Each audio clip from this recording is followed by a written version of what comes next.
In a couple of years, right, Ranger, you'll be ready to visit wounded soldiers. Keeping his memory alive, Sergeant Josh Rogers was killed while serving in Afghanistan in 2017. Since his death, his family has made it their mission to give back to the community. One of the ways they plan to do this is with Ranger.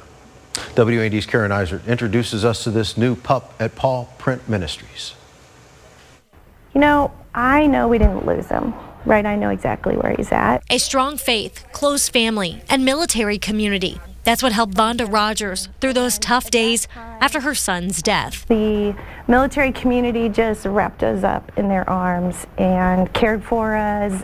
Her son Josh joined the military in 2013 after graduating high school.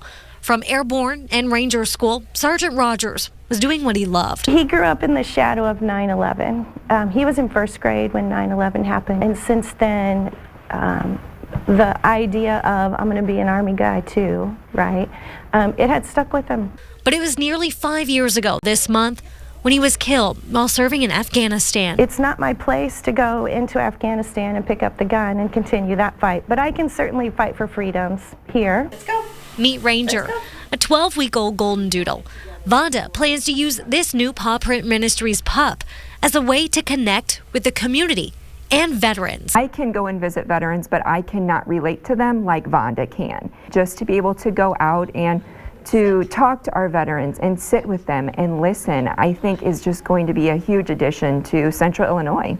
This handsome man will serve as a memory and continue a mission. Josh was a good listener. That's how everyone describes him. He didn't talk a lot, but he listened really, really well. And so the comment that I heard several times this past weekend was, I think he's going to be a listener like Josh was. So.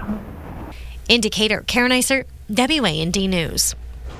Ranger will be ready to serve the community in a couple of years. Vonda says they plan to visit wounded soldiers at veterans hospitals. There's also a Sergeant Josh Rogers Memorial that will help youth sports programs. You can learn more about that on our website.